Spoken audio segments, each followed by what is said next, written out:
a lot of pressure on that kind of carve-out as a result of this commitment in general to the non-derogability of the right to life. So 55 countries still have the death penalty. That does affect 60% of the world's population. So it's still a majority of the world's population that is living in a state in which the death penalty is a penalty provided by law.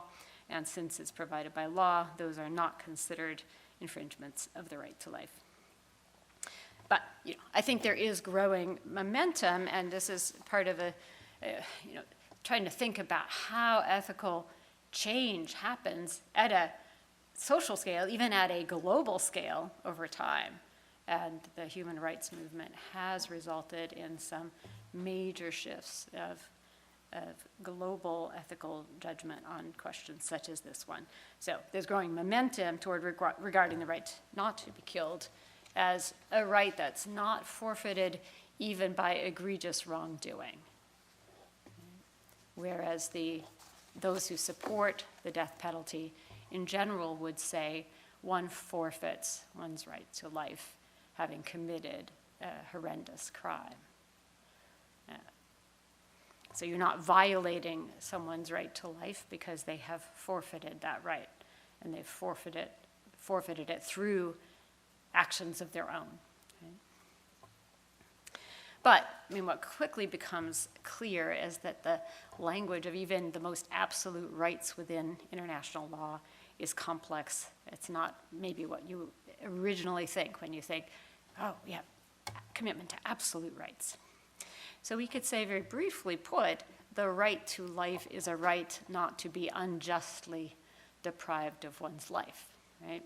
And then, of course, all the hard work of figuring out what counts as an unjust deprivation of life is in front of us.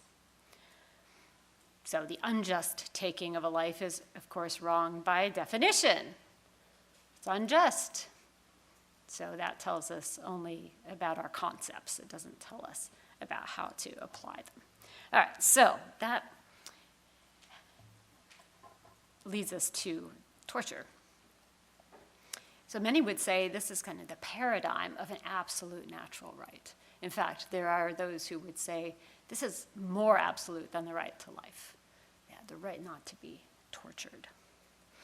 So the UN Convention Against Torture of 1985 defines torture as any act by which severe pain or suffering, whether physical or mental, is intentionally inflicted on a person in order to obtain information or the like by a public official, right? So it doesn't apply to a private individual doing something to another private individual. We might casually call that torture, you're torturing me, but even if it's a horrendous act, right, it still doesn't qualify as torture because it's a private act. So torture, according to these conventions, has to be done by an official. It also has to be done with a purpose in mind, right? It's done in order to obtain information.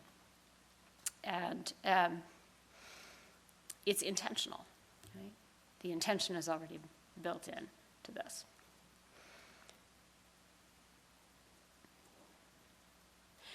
But it goes on to specify that this does not include pain or suffering that is arising only from, inherent in, or incidental to lawful sanctions. So again, we have a carve-out here, right? Punishment.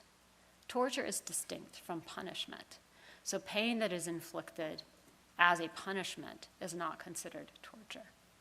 Now, that's a whole other topic. We're not really going to get into what kinds of punishment might be justified or not, but obviously is connected to something like, many forms of punishment, but also, of course, capital punishment. So this agreement, the UN Convention Against Torture from 1985, has clearly not prevented torture from taking place, and there's a notorious example of US involvement in torture at the Abu Ghraib prison in Iraq that was created for Iraqi prisoners of war during the Iraq War that was started by the US post 9/11. And CBS obtained and released photographs and a great deal of information about Abu Ghraib in 2004, which really reignited a lot of discussion about torture. Because I think Prior to that, certainly many Americans in general, many Christian ethicists thought torture is not really a topic we need to talk about because we know we are against it. We know that torture is completely off the table here. Why waste our time and energy reflecting on this kind of an ethical issue? But it really brought it back into the conversation.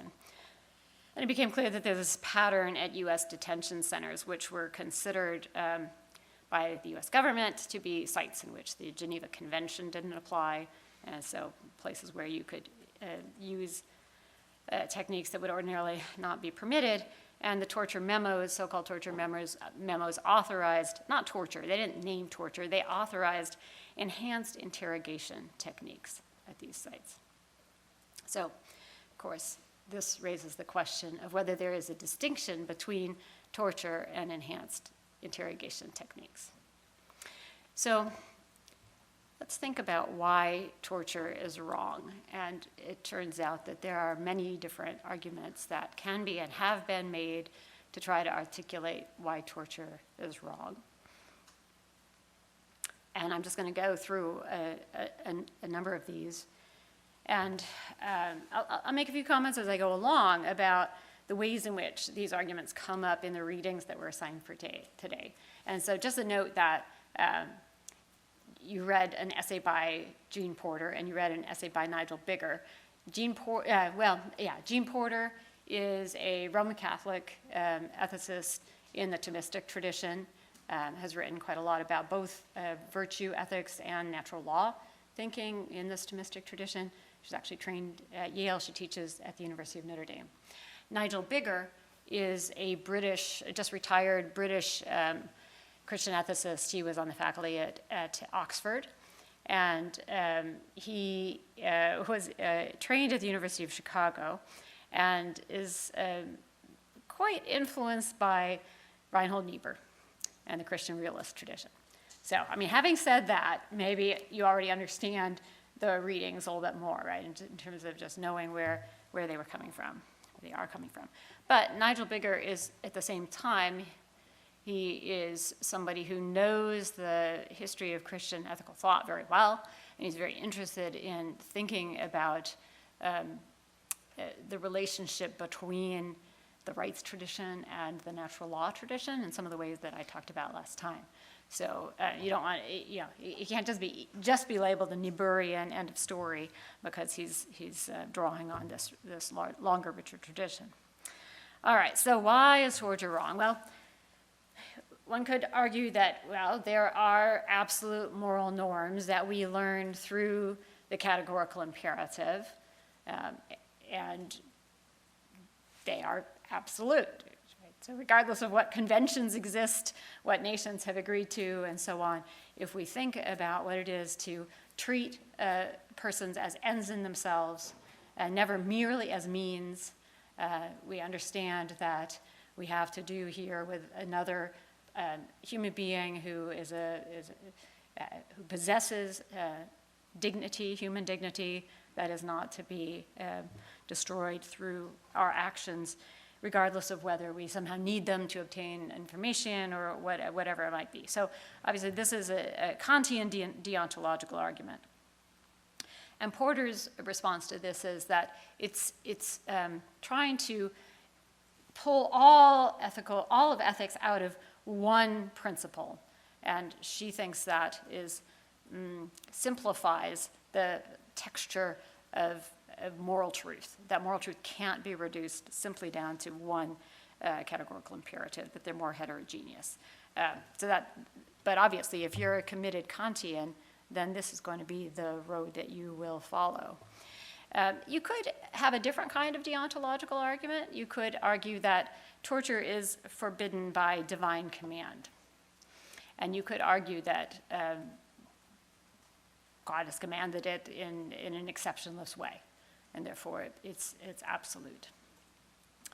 Porter's comment on this is that if it's wrong only because it's prohibited by a divine command, that means it is not wrong in and of itself. That means there is not something about the human person that it would be inherently wrong to violate, but only because God has said one should not violate the person, it becomes wrong. And she thinks that's inadequate because it doesn't attend to the dignity of the human person. You could argue another deontological argument. You could argue that we just know by intuition that torture is wrong. We're more confident about torture being wrong than we are about any argument that we could offer in order to support that intuition. So thinking back to David Little last time, that's the kind of argument that David Little makes.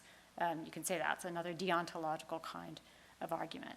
Problem, of course, with it is that my intuitions may not be your intuitions, and if their intuitions and the arguments that we can bring in favor of them are less reliable than the intuition themselves, then it seems that we're stuck with our conflicting intuitions. So that could be very problematic if you have a disagreement about a topic like this, which obviously we do.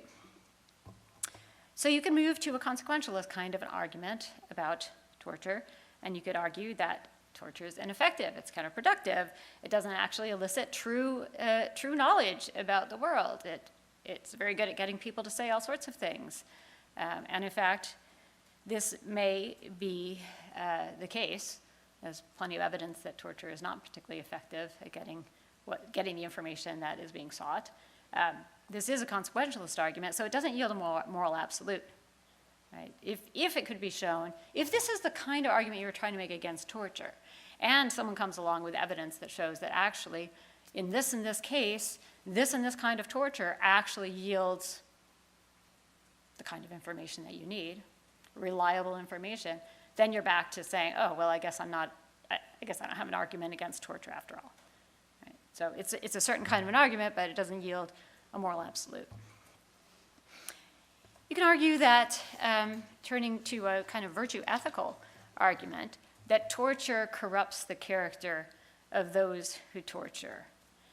It can turn a person into a sadist, somebody who enjoys inflicting pain, enjoys the power that comes from having that capacity to reduce a person to a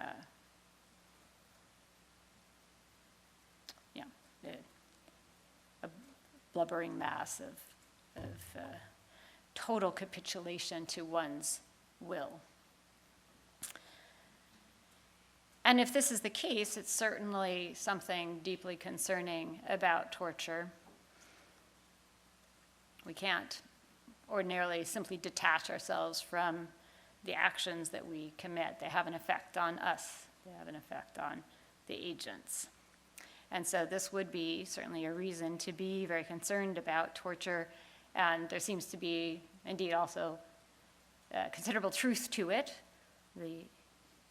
What happens to torturers, we use the language of moral injury to the agent of inflicting this kind of pain and suffering.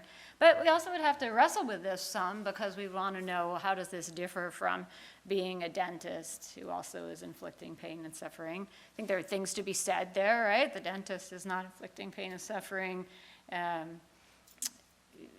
do something that runs counter to the will of the person that is in the dental seat. There's consent there, right? There are things that can be said. But you could still be concerned about what happens to somebody who's in a profession that routinely involves the infliction of pain. And there are serious concerns about, let's say, the soldierly life, because of the way in which it's all about being formed to be ready to kill, right? Being formed to be willing to act in certain very destructive ways.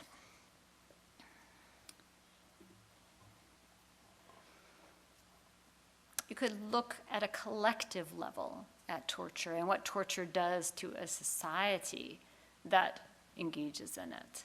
And you could argue that torture undermines due process, it undermines the rule of law, it fundamentally corrupts a state that sanctions it. Now this, in a sense, is assuming that we're using unjust means to good ends here. If it's assuming that there's corruption of the state, then it's assuming what is being argued, that torture is wrong. So it could certainly be something that follows from establishing the wrongness of torture, but it shouldn't be a full account. It's a partial account of the wrongness of torture. Here's Porter's own argument. Torture is prohibited because it's an egregious assault on the dignity of the human person as made in the image of God.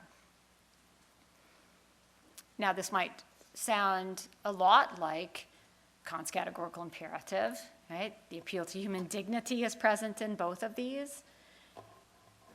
And Porter would say, I'm not saying all ethical truth derives from this principle. This is a core ethical principle. And, of course, it's theologically defined for her, but it's theologically defined in ways that do not have to do with contingent divine commands. She thinks that the image of God is grounded in creation of human persons, as she puts it, grounded centrally in human capacities for rational judgment, choice, and free action in accordance with that choice. So what specifically about torture undermines human dignity? You could say, for example, torture doesn't actually destroy the image of God in a person, right? If you have the image of God, you have the image of God. It's not destroyed by torture. What exactly is she trying to say? Well, she thinks that torture can destroy a person's sense of integrity, destroy their sense of their identity as a person, what they're committed to, what they care about, because you tear them down in such a way that they are no longer committed to what they were committed to. They're willing to say anything, right? Again, they're willing to say and do anything in order to end the suffering. They betray their own deepest commitments. And she sees that as destroying the core site of their dignity.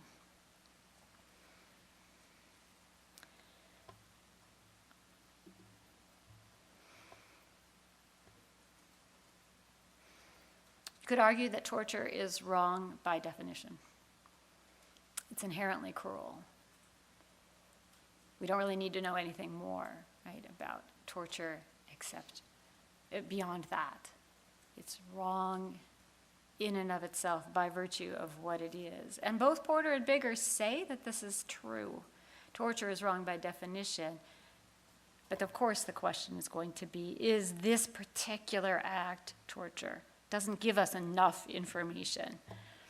And in fact, Bigger will go on to say this. Torture is wrong. It's wrong by definition. It should always be prohibited. Every state should prohibit it. But there's this other thing, aggressive interrogation. And that is not always wrong. Now, this is a pretty startling argument to have coming from a Christian ethicist. Right? So how does he get to this conclusion? So he doesn't disagree about many things that Porter, for instance, would say about the dignity of the human person as made in the image of God. But it might be, he says, that aggressive interrogation is a little like twisting the thief's arm behind their back to get them to let go of the wallet. Is that wrong? Is that sadistic? Where do you draw the line? What could be acceptable? Maybe aggressive interrogation is within the sphere of acceptable action. All right, so how far apart are the positions of Bigger and the positions of Porter? Both of them agree torture is wrong by definition, right? So torture is wrong. It's absolutely wrong. And both agree that torture violates the inherent dignity of human persons as made to the image of God. Both agree that neither a Kantian approach that tries to ground all human rights in the categorical imperative is sufficient, neither that a consequentialist approach that tries to argue that torture should just be rejected as ineffective are on target. Both agree that human rights are subjective rights. That is, remembering last time, they're possessed by individuals, they attach to individuals, and they argue that that subjective rights are justifiable only against the backdrop of objective right, of an encompassing understanding of what is right. So that the language of subjective rights cannot be our sole moral vocabulary. And both would agree it's a problem in contemporary moral discourse that it tends to focus too singularly on subjective rights. Porter is interested in thinking broadly about what makes for a flourishing human life. That in order to flourish as a human being, you need to be supported as a free, self-governing agent.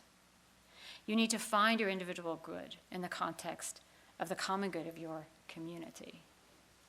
But that individuals shouldn't be absorbed into the community. Individual goods take a kind of precedent, honoring the individual. Even though it's true that there are individual goods that can only be attained through certain social structures, through structures of justice. So communal independence that is secured through the use of injustice leaves you with a society in which no individual can flourish. So we have to always be thinking of the individual and the society in tandem with one another. We have to be thinking about the impact of our actions on our character, on our social fabric, and of course on the ones, if we're acting in a way that directly impacts other individuals, on them. We have to carry all of those things, keep all of those things in view. Bigger, meanwhile, argues that reflection on human rights should take the form of reflection on which protections and entitlements should be enshrined into law in particular societies at particular times and places. There are certainly things he thinks that are objectively right and wrong, so he embraces objective right, but he thinks the language of absolute naturally human rights is deceptive. Either these things that we call absolute rights are right or wrong by definition, so torture is wrong, right? Or they're actually not absolute. So the right against torture is absolute, but the right against enhanced interrogation or aggressive interrogation is not absolute. That depends on circumstances. So his conclusion is there's no absolute natural right against aggressive interrogation. There is danger of corruption. There's danger of forming persons and forming societies in ways that are deeply problematic. There should be laws against aggressive interrogation, but there might be instances in which aggressive interrogation is morally justified even if it is legally wrong. It might be more like twisting someone's arm behind their back to get them to let go of the wallet. And one must consider these circumstances in order to determine circumstances under which it might be morally justified, even if not legally justified, to engage in acts like this. So if we are supposed to consider the circumstances, what circumstances would we be considering here? How would we go about considering these circumstances properly? Essentially, we're back to the description of the human action. Remember the who, what, why, when, where, and so on. But it's helpful, because we're talking here about the use of force, it's helpful to draw on the wisdom of centuries of Christian reflection about the use of force in the context of reflection, in particular on war. So there is the just war tradition, which might be more aptly called justice in war tradition, grappling with the question of whether it is possible to act justly in the context of war. Is it possible to act justly in the context of war? And we're not devoting a session to war, but we're touching on this just war tradition today and next week. Again, when we talk about resistance to tyrannical rule, this question of when the use of force is justified comes up.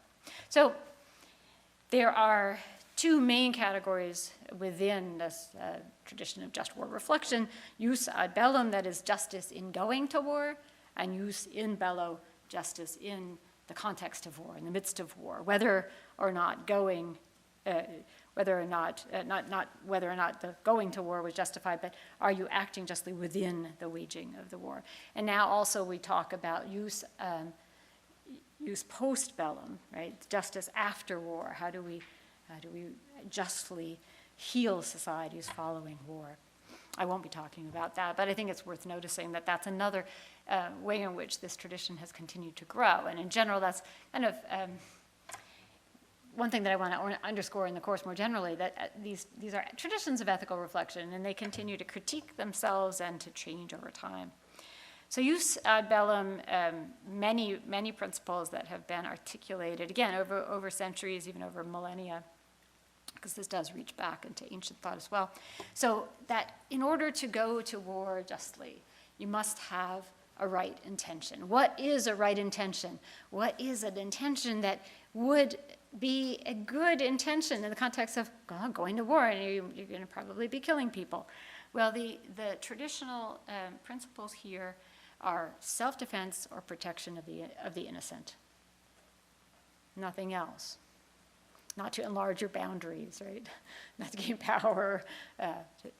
Self-defense or protection of the innocent. Of course, lots of complexity involved in determining whether, in fact, you are truly going to war in order to protect the innocent, and whether it's possible to proactively defend yourself when you think you're going to be attacked, but you actually haven't been attacked, and all sorts of room for self-deception to enter into these kinds of reflections. Right? Right authority. So an individual citizen can go on a rampage, but that doesn't amount to a war. There's got to be some sort of authority to commit the nation to war in order to actually have a war. Right intention about the end. It is aimed at peace and justice. Probability of success. If it's a hopeless cause, it's not just to go to war, even if there is right cause, right? Even if there is the desire to protect the innocent, to defend oneself. Proportionality, that securing the objective will not involve disproportionate loss of life. I mean, generally this is focused on loss of life, right? So you're going to save 10,000 innocent lives and sacrifice 40,000. That's violating proportionality. Now, of course, you're always in the midst of the reality, like trying to figure out, well, what is going to happen? So there's lots of contextual information here that might or might not be available, but one is responsible for trying to make judgments of proportionality as far as is possible. And then last resort. Even if you're going to war to defend the innocent, are you going as a last resort? Are you too eager to jump into war? Have you really tried all diplomatic means? Have you really pursued everything possible to avoid going to war?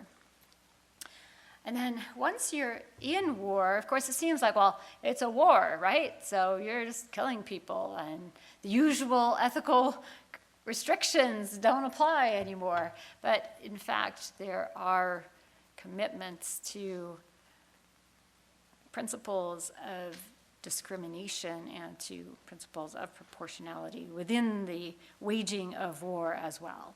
So the principle of discrimination, or the principle of non-combatant immunity, says that you may not directly target non-combatants. So there's a core distinction here that's made between combatants and non-combatants. Now, this, of course, is complex because it's in a way it's saying you can directly, so we were just discussing the right to life, right? You normally cannot intentionally aim to take away somebody's life. And in the case of an enemy combatant, an enemy soldier, and you're a soldier, you can directly aim to take their life. But are they guilty, right? They may be somebody who got conscripted to go to war. If they don't, they'll be, court-martialed or whatever. So in what sense are they the aggressor? Are they unjust? Are you really justified in killing the enemy combatant? And the essential argument here is that The combatant is no longer considered innocent, is directly attacking oneself, and as long as they are still a combatant, they don't have that immunity from attack. But a prisoner of war, for example, is a different matter. If you have arrested, you've rounded up enemy soldiers, you've subdued them, you've taken their weapons, killing them at that point would be a violation. They are at that point no longer threats. Follows from the principle of non-combatant immunity that you may not use weapons that are incapable of discriminating between combatants and non-combatants. So one of the things that has issued from this is major questions about the justifiability of any nuclear warfare, because nuclear weapons are, well, there's an argument now that we've developed tactical nuclear weapons that are capable of discrimination. Whether, in fact, that's the case is an enormous question. So there are forms of opposition to warfare that are really focused on new forms of warfare that are incapable of adhering to the principle of non-combatant immunity. And then second, proportionality. So even when aiming at a legitimate military target, you have to consider the unintended harm to non-combatants. So it's not enough to say, well, I was aiming at this military base. You have to consider how many non-combatants are living in that area, how much innocent life will be lost, and you're not off the hook just because you weren't aiming to take those innocent lives. We use the language in this country of collateral damage. It's quite a euphemism, right? These are non-combatants. These are innocent civilians whose lives are being lost, foreseen but unintended loss of life, but still subject to this principle of proportionality. Obviously, spend a whole semester unpacking all of these things further. Now, there's a great deal of Christian questioning of the whole just war tradition. Is there any war that is truly just? What should we think of these principles that have been developed over time? We might ask, why is it that Christians could have come to think that war could sometimes be justified? If indeed every person is made in the image of God, has this human dignity, or just because Christians are followers of Jesus.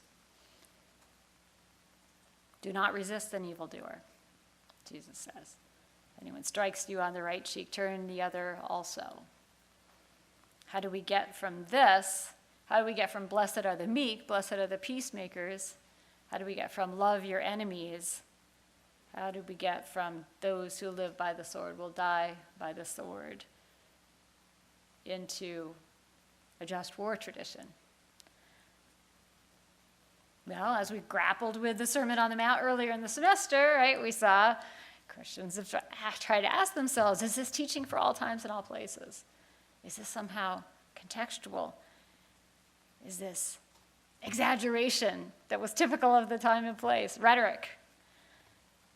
Is it that Jesus, for example, himself did not resist because he was playing a part in a divine plan? Is this teaching that's premised on the idea that the day of judgment is around the corner, but now we know the day of judgment is not around the corner, and so this ethic no longer applies to us? Is this telling us what the kingdom of God will be like?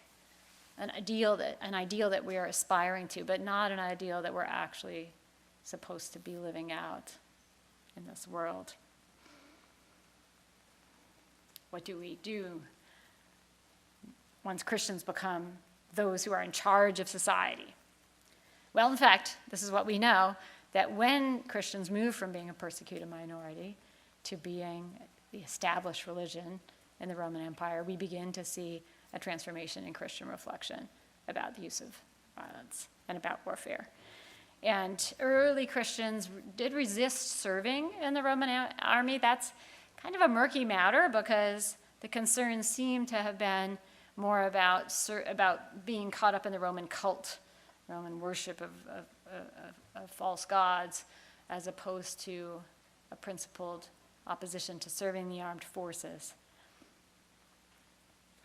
But in any case, a very key figure in the development of Christian reflection on the use of force was none other than Augustine. Augustine, who argued, actually, in a very uncompromising way about love of enemy. He was certainly not justifying any retreat from the absoluteness of enemy love. And therefore, he argued, you cannot use force to defend yourself. Remember, I said two justifications essentially for going to war: self-defense and defense of the innocent. Augustine would not have been on board with that. Self-defense does not legitimate the use of force. What does is defending the innocent. In the case of yourself, you should be willing to allow your love of the enemy to lead to your own self-sacrifice. But when it comes to someone else, you shouldn't sit idly by. And importantly, he thought that you could defend the innocent using force that could result in the death of the aggressor, and you could do it while loving the enemy. So that was the key move, to say it is not inconsistent with love of neighbor and love of enemy to kill the enemy. Again, not when the enemy is defenseless, weapon has been taken away. No, when that is the only way you can stop the aggressor from harming the innocent. So use of force, that's just enough to stop the aggression that can be justified. If it involves death, it's not unjust killing, it's not murder. And this has been the mainstream Christian position ever since, and fed into the development of this just war tradition. Once you move to the social level, then this sort of prohibition on self-defense kind of falls out of the picture, because if you're going to war, it's there for the whole society, right? It's not just for you. You can argue that you're defending the innocent. You're defending everyone else in your society. Even if as an individual you would say, I wouldn't be justified at an individual level in doing this. I'm justified on the societal level at doing it. But of course, if that's been the mainstream Christian position, it's not been the only Christian position. There's been Christian reluctance to use force that's been a constant, and pacifistic movements within Christianity that have arose again and again and again, right? This is part of the constant return of Reformation movements and revival movements within Christianity. Medieval Christianity tended to understand this in terms of individual vocation. You might have an individual vocation to eschew the use of force. So members of religious orders should not become soldiers. So they have taken on this social identity that the society at large is going to have soldiers, but they follow the counsels of perfection. They anticipate life in the kingdom. And they do that in a way, they do that for all of society, right? So because there are members of religious orders that are anticipating the full life of the kingdom, the full beatitudes, right, as preached by Jesus, that lifts up the whole society. That's the medieval view, that we're sort of blessed by the presence in our midst of these religious orders and those who have those individual vocations. But then we get movements, like the 14th century Lollards argued that all Christians should eschew violence and warfare. And then we've got movements that are associated with the Mennonites, the Church of the Brethren, the Quakers. These are the historic peace churches. So once we are into the Reformation period, we're going to see whole church traditions that embrace nonviolence, embrace pacifism. And another important historical moment was following World War I, when many, many people saw World War I as the war to end all wars, and so embraced pacifism. And sadly gave it up again then, right, in the context of World War II, in the context of being confronted with an evil that they saw no other way of opposing other than through the use of force. As I've said, new kinds of arguments come up with the rise of nuclear weapons, that modern warfare can no longer be just because it's inherently indiscriminate, that there's no way of honoring the principle of discrimination, of non-combatant immunity. And guerrilla warfare, too, makes it very difficult to distinguish between combatants and non-combatants. The whole tactic of guerrilla warfare is to be embedded in the ordinary population, so there's no way of distinguishing. So that's another sense in which modern warfare has come to be seen as more and more impossible to justify. So there are new movements that are just war pacifism. Just war pacifism. They say, sure, in theory, I accept these just war principles. I accept in theory there might be situations in which Christians could, following Augustine, see themselves as justified in using force to defend the innocent. But the reality is, in the world in which we live, the kinds of warfare that are present here, the bar is very, very high. And none of the wars that we've looked at meet the bar of being just wars. So just war pacifism.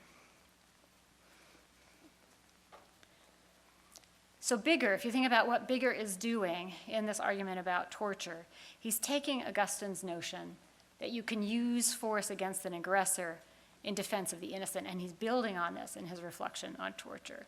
And the core thought here is that rights, including the right to life, including the right to torture, are highly contingent. And that the intentional infliction of pain and suffering is not always wrong. It's wrong always if it's cruel or sadistic, but it's not always wrong, period. And he's getting this from reflection on warfare, where there's lots of intentional infliction of pain and suffering. That's the only way you're going to bring the war to an end if you actually have soldiers that are killing other soldiers. We can love the enemy we kill. So he's making this claim, which is quite extraordinary, that we can love the enemy that we torture, that it doesn't have to be inherently cruel or sadistic.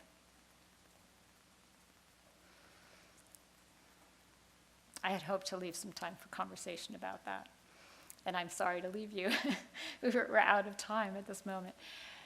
With a heavy topic, right? A heavy topic, but some things to ponder, hopefully, as you go. I think I'll probably take a few minutes at the beginning of next time to tie up some loose ends before we move into the next topic, in terms of thinking about how the right to life yield to an overarching social good in such a way that one might be obliged to give up one's right to life for the social good. Or would you want to say, that could never be an obligation? There might be situations in which sacrificing oneself for the social good might be a good thing, could never be an obligation, could never be forced. All right, thank you very much.